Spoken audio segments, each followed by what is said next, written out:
So obviously you do some presenting on GB News. I see you on there quite a bit. I love the station. I've been on quite a bit.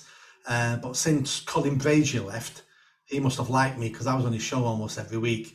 I'm on the channel now once a month, so I need to do some plugging there. So when you see producers at the station, tell them Nick Buckley still exists and will still come on the shows. What's it like working with at GB News? Because I think it's a breath of fresh air. Not perfect, but again, if it was perfect, it means they would be doing everything I would want them to do. In which case, it would be the Nick News. It wouldn't be GB News. Yeah, exactly. You've got to take it for what it is, which is that we're trying to do something different. We're trying to. Well, I see it as pushing the Overton window over a little bit to somewhere a tiny bit more sensible. That's how I see it. It's regulated by Ofcom, which means by its nature, one, it means we have to be balanced, but it also means, in my opinion, that it's going to be a bit to the left because Ofcom, because the culture's so far to the left that Ofcom is bound to be. There is no centre really, as Dominic Cummings has talked about. The centre ground is a fiction, but the idea is Ofcom's trying to regulate it and keep it sort of balanced and in the centre. But our culture's so far to the left, we're not in the centre anyway. So that's my little critique. But it is good to work there. It was a good break for me. You know, I think it really came about because of Andrew Doyle. But for the kids out there, it shows you how if you work hard, you get a break eventually. Because I'd done thousands of comedy gigs for like a decade, and Andrew saw me, smash a gig, and then he said, "Oh, come and do my comedy night, Comedy Unleashed." And I always smash that. And if you're consistent and you always perform, then he says, of course, he gets a break on GB News as a presenter. So he says, "Come on." So then I come on to Free Speech Nation, his show, and then eventually, when we created this show called Headliners, I actually came up with the name. Now we do that. I do it about 3 times a week, and that's at 11 p.m. We just go over the news in a slightly more light-hearted way. So yeah, I'm on it an awful lot. I'm glad that we've got the channel. We get complaints. People are like, why have you done this? Why have you done that? It's not perfect. As I said, Ofcom's a big problem in my opinion. There's not much you can do about it. They gave ITV a £5 million fine. Now that was for something to do with vote rigging, but they're very powerful and they can fine you. I think Mark Stein's being investigated as we speak. So you have to be careful in that way. So I see it as these are all good things, and they can't, like you say, they can't be perfect. So we've got GB News, we've got the Lotus Eaters, if you like things a little more edgy. I've got my podcast with Toby, The Weekly Skeptic, which is somewhere in between. And we've got all these different, but they're all welcome, in my opinion. They're all trying to do something different, the sort of broad church, whatever you want to call it. They don't all have to be, like you say, 100% what you want. And people message me all the time, saying that, or people on Twitter, attack you all the time saying GB's far right, or it's this and it's that. And I'm thinking, or it's an echo chamber, all kinds of accusations. And yeah, I'm thinking, well, in the space of a few days, we had 2 people saying that children should be aborted up to 9 months. And I find that absolutely disgusting and about as horrific as it gets. And it was on the channel I'm on. So I'm going, well, if I'm disgusted by the opinions expressed on the channel I'm on, it must be pretty balanced. And you have all this madness like Paul Sinner, the comedian, and he's on The Chase on that ITV quiz. He's blocked me for some reason, but he's blocked all of us on GB. And he put a tweet out recently calling GB homophobic, far right, this and that, blah, blah, blah. He actually ended up taking it down because so many people said to him, "What are you on about, mate?" And I said, I can think of 5 gay presenters off the top of my head, so we're not doing a very good job of the homophobia, and then I'm thinking of all the lefty people on there. I try and be really objective. The other day I was defending Hillary Clinton on our show. I hate Hillary Clinton, but I was trying to be objective. She was saying she wanted to bring the Democrat Party more centrist, and I was going, yeah, that's a good idea. So things like that, or I try and look at the budget in an objective way where, the Bank of England's criticism of it or whatever. So I try and be objective, but then I still get called a Legatum shill in the tweet. I've never spoken to Legatum. I don't know what that would mean. They're one of the backers, but I've never spoken to them. I just say what I think, and it's like, look at these Legatum shills reading out what they're paid to say. I mean, it's mental. The people, or the biggest critics of GB News, I would guess, never watch GB News. The GB News to them is this evil entity that they've made up in their own minds, and they think it's very similar to what Goebbels would have created in Nazi Germany, but they don't watch it. And it's a bit like, when you was attacked and I was attacked, they're not attacking GB News, you or me. They're attacking the creation in their mind of what they think we are and that does not represent reality. GB News, like I say, it's registered by Ofcom, so it has to follow UK rules. I think it's quite fair. There's presenters on there I don't like. There's some presenters I think are excellent, and that's just their style. Some of the headlines I disagree with, some I do agree with.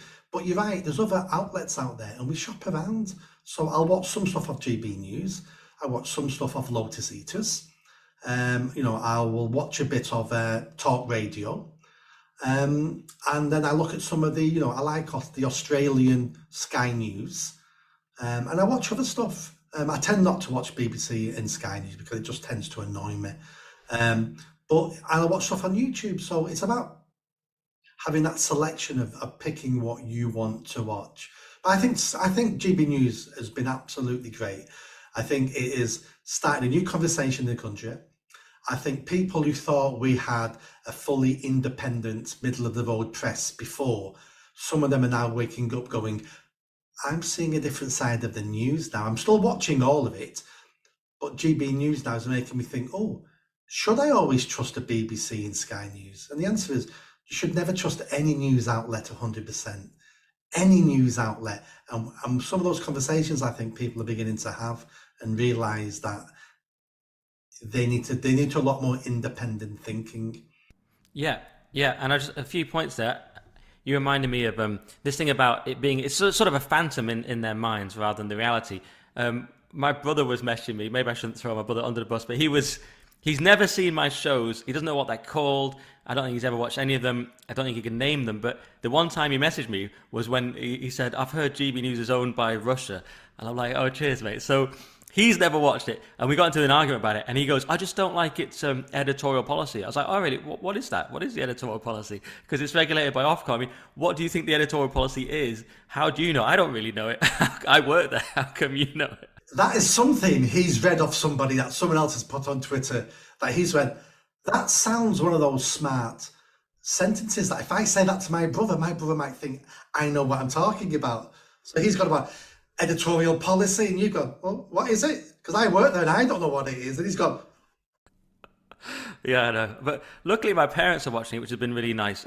And my parents are the kind of people who you will actually get with GB News, because my mum's like head of her local WI. These are salt of the earth people. She would resent probably being called Middle England because it's kind of like a pejorative. It's an insult now, yeah. Exactly, but that's what she is, and it's great. And they're watching it and they go, yeah, I quite like it, and that's great. The boycotts have been a huge problem, though. This absurd boycott, when it started, we had all these advertisers. I think it was IKEA, Sainsbury's, people like this. And they've all scarpered because of this bizarre campaign before it even started from people like Hope Not Hate, who are not credible organisations. And then you're done. Then it's very hard to get advertising. So they can hurt you like that. And it's all based on this weird myth. It's based on this tribalism, GB bad, and that's about as sophisticated as it gets. And when we launched Headliners officially, it had been out for months on the telly, but we just put a picture out with the people, and we got brutally attacked by all the comedy industry, of course. Then John Cleese joins. He gets attacked. It's his time to be piled on, and it's just like, none of you have watched it. It's just so idiotic, isn't it? So let me ask you a slightly controversial question before we end. What's the thinking within GB News about Talk TV? Well, Talk TV is the big rival, isn't it? So there is no, it's just, you just don't mention it. It's like Voldemort or whatever. I'm not a Harry Potter fan, but you basically just don't talk about it. But if you actually look at it, they're not doing that well. Piers, famously, his figures were not great. He may have recovered it a little bit, I don't know. But we were beating him at one point, an 11 p.m. newspaper show with unknown comedians. So he's struggling a bit. And people assume, because Talk's a bit shiny, that it's doing better. But actually, we are doing much better on viewing figures. And our show, Headliners, is doing very well on viewing figures, despite being on at 11 p.m. And it's this, we're punching above our weight. So Talk, I think, is perceived as like, some people think it's the shiny one and it's the better one, but it hasn't worked out that way. We launched first, so that was a big thing. And I think there's maybe not the market for both is the issue, so there is a bit of a rivalry. And I wonder if that big name thing is even going to work anymore, Nick, because you're like, I'm Piers Morgan, everyone should watch me. Then no one does, and then the Lotus Eaters is getting far more views. And you go, that's interesting, even more than GB, to be fair. And when Piers does get views, it's when he brings on people like Andrew Tate, who are famous on the internet. So I wonder if we're sort of moving away from that old thing of like a big name. People actually want to watch good content and maybe don't care anymore about, oh, I'm this big important celebrity. I think I sort of agree.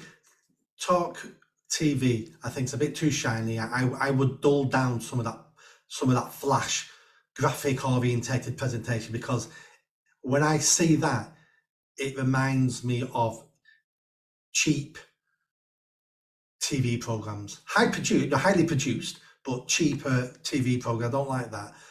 I'm not I'm not a fan at all of Piers Morgan. I find him rude, arrogant. He comes across as somebody I would go on his show because it raised my profile. But so before I ever go on his show and then someone you said you didn't like him. Well, I don't really like him, but I'll go on his show. Yeah, but I'm blocked by him, sadly. Right, I think they've still got three amazing presenters, which is Julie Hartley-Brewer, Mike Graham, and Ian Collins. I think them three world-class presenters.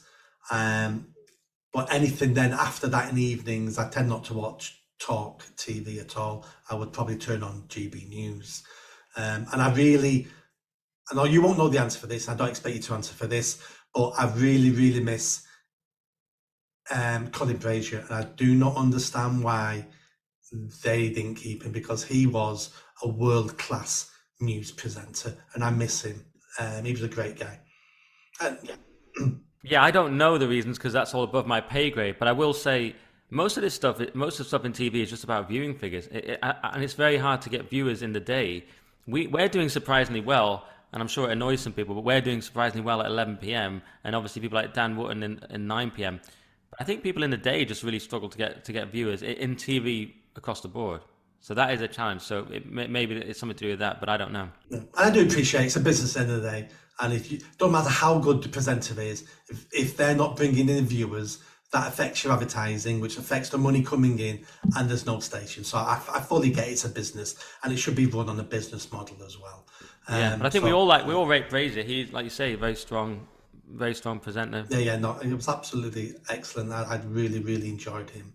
But hey, let's leave it at that before I ask you some more complicated questions and you say something that the directors of GB News don't like, and then you're the first person I get cancelled. Then I have to start. Then I do another podcast saying, "Oh, Buckley got me cancelled." Yeah, exactly.